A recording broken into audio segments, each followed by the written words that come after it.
നമസ്കാരം. ഒരിക്കൽ വേലുത്തമ്പി ദളവ കുളിക്കാൻ എണ്ണ തേച്ചുകൊണ്ടിരിക്കുകയായിരുന്നു.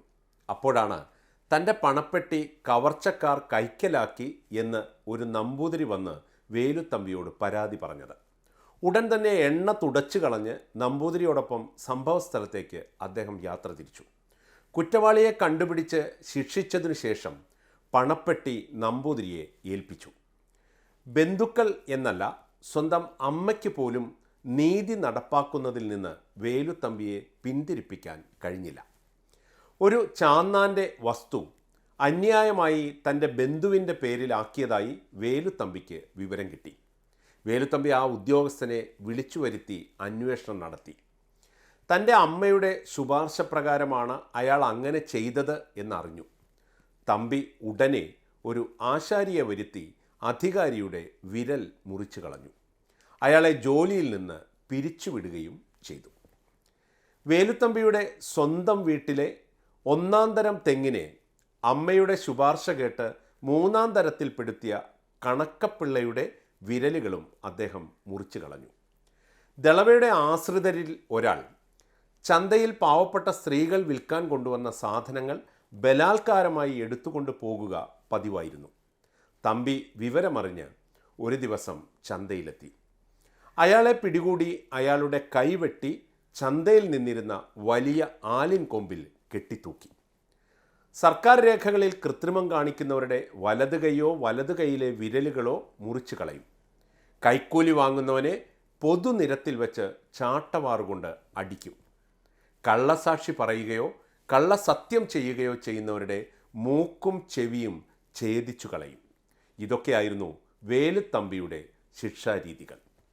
പലതരം തട്ടിപ്പുകൾ കണ്ടിട്ടും കേട്ടിട്ടുമുണ്ട്.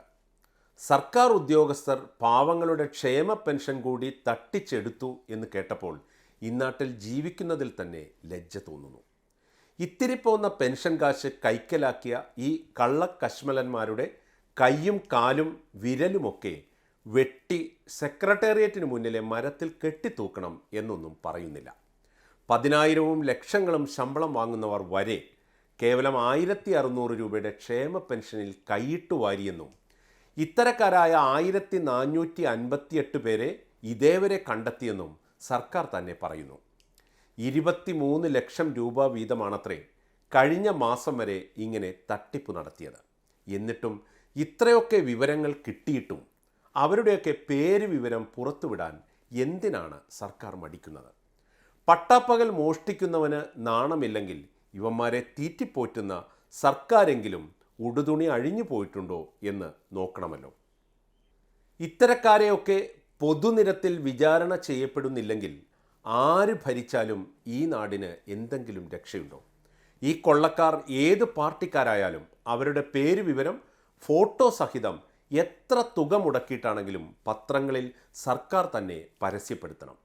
അത്തരം പരസ്യങ്ങളിൽ ഇക്കൂട്ടരുടെയെല്ലാം പേരും ഫോട്ടോയും മാത്രം പോരാ, വിലാസവും ഉദ്യോഗ പേരുമെല്ലാം നിറയട്ടെ. അതല്ലാതെ ഉടൻ നടപടി, ശക്തമായ നടപടി, വിജിലൻസ് അന്വേഷണം എന്നൊക്കെയുള്ള മുട്ടാപ്പോക്ക് പ്രഖ്യാപനങ്ങൾ കൊണ്ട് എന്തുണ്ട് പ്രയോജനം? ഇത്തരം ചുവപ്പ് നാട ചപ്പടാച്ചികൾ പറഞ്ഞ് നാട്ടുകാരെയും ഈ കള്ളന്മാരെ തന്നെയും ഇങ്ങനെ ചിരിപ്പിക്കല്ലേ. കള്ളത്തരം കാട്ടിയവരെ രേഖപ്രകാരം കയ്യോടെ പിടികിട്ടിയ സ്ഥിതിക്ക് ഇനി എന്തിനാണ്, ആരെ രക്ഷിക്കാനാണ് സർക്കാർ അമാന്തിക്കുന്നത്? ക്ഷേമ പെൻഷൻ അടിച്ചുമാറ്റിയ കൊള്ളക്കാരെയും കൊള്ള മുതൽ വീതം വയ്ക്കാൻ കൂട്ടുനിന്ന കൊള്ളത്തലവന്മാരെയും പിടിക്കാൻ നിലവിൽ കണ്ടെത്തിയ രേഖകൾ ധാരാളം മതിയല്ലോ. സർക്കാർ ഓഫീസുകളിൽ നിന്ന് അഴിമതി പറിച്ചെറിയുന്നതിനെക്കുറിച്ച് 3 നേരം സംസാരിക്കുന്ന മുഖ്യമന്ത്രി ഇക്കാര്യത്തിൽ പ്രസംഗം വെടിഞ്ഞ് ഇവന്മാരെ അടിച്ചു പുറത്താക്കി സർക്കാർ ഓഫീസുകളെ വെടിപ്പാക്കാൻ നേരിട്ടിറങ്ങണം. അങ്ങേയറ്റം ആത്മാർത്ഥമായും സത്യസന്ധമായും വാച്ചിലേക്ക് ഒരിക്കലും നോക്കാതെയും ജോലി ചെയ്യുന്ന ഭൂരിഭാഗം സർക്കാർ ഉദ്യോഗസ്ഥരെ കൂടിയാണ് ഈ കള്ളക്കൂട്ടങ്ങൾ സംശയത്തിൻ്റെ നിഴലിലാക്കുന്നത്. അതിനാൽ ഇത്രയും വലിയ കള്ളന്മാർക്കെതിരെ മാതൃകാപരമായ നടപടിയെടുക്കും എന്ന പ്രസ്താവനകളുമായി ധനമന്ത്രി ഇനിയും അവതരിക്കരുത്. ഇവന്മാരെ എത്രയും വേഗം വീട്ടിലിരുത്തുക എന്നതിനപ്പുറം എന്തു നീതിയാണ് ക്ഷേമ പെൻഷൻ കൊണ്ട് ജീവിതം തള്ളി നീക്കുന്ന പാവങ്ങളോട് ഈ സർക്കാരിന് ചെയ്യാനാവുക?